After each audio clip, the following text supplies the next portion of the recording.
How do we foster great relationships, great communication? That's what I'm thinking about today. Just had an amazing client session where we were looking at exactly this. How do we have a powerful conversation when something's a bit clunky? And I think relationships are everything, aren't they? Because relationships are life. Our relationship with ourselves, our relationship with our intimate partner, our relationships with family, clients, customers, anyone really. Everything, life is about relationships. So getting good at relationships, getting good at communication just serves us so well to make a powerful difference and make life much more fun and enjoyable. So I've thought about 3 tips for you today, 3 things which can help to really foster a wonderful, powerful connection when it comes to relationship. And they are, number 1, our intention, number 2, active listening, and 3, an open mind. So let's look at each of those. When we're having a conversation, we always want to start with what is our intention for the conversation. And the more that you realize that you are a powerful creator, your thought is becoming things, and the more you know that, the more you become intentional in how you're living your life. So you absolutely want to bring that to your conversations. So the very first thing to think about before any conversation is, what is my intention? What outcome do I want for this conversation? And to think about that first. And then secondly, active listening. Listening, being a really good listener, is so powerful to really allow someone to express themselves. I mean, basically, we just want to be seen, heard, and understood. And so often that doesn't happen because people are not really listening. They're caught in their own world, waiting to have their say. So being a powerful listener and fostering that as a skill set is a wonderful thing to do. And I used to be a terrible listener. I used to totally be waiting for what I wanted to say. And my mind would be, digesting what the person was saying and looking for a response. And so I wasn't really listening to them. And it's a skill that I've developed over the years.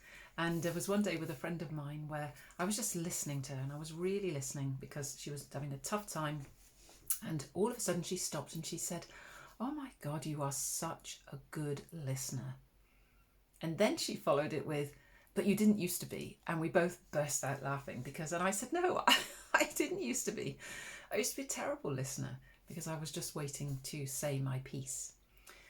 So becoming really good at listening, active listening, really listening to what the person is saying is so powerful, because then that person will feel seen, heard, and understood. And it opens people in a way that is so beautiful, and it feels like a really beautiful thing to do too. So active listening. How do you know, or how do you let the person know that you're listening? Acknowledge them. So acknowledge back what they've said to you with their words. And that can feel a bit weird when you first start doing it, but it's such a powerful thing, and it becomes much more natural. And what you'll notice is when you do reflect back and acknowledge with the words that someone has used to you, they really feel seen and heard. It's really powerful. And then the third thing is an open mind, because we can't foster love and connection, harmony, union in our relationships if we are having a position, if we are thinking we are right and the other person is wrong. We're just instantly into some kind of conflict. And that when we do that, then the person will either defend, they'll withdraw from us, or they'll attack us in some way. And that's just how it rolls. So the more we can have an open mind, the more we can release our own judgment to know that there is no right or wrong ultimately. There is just a plethora of possibilities. I always say, life comes from infinite intelligence. Anything and everything is possible, and it is just a smorgasbord of possibility. So as we release judgment, because judgment immediately creates some sense of separation, and then we lose the union that we're looking for.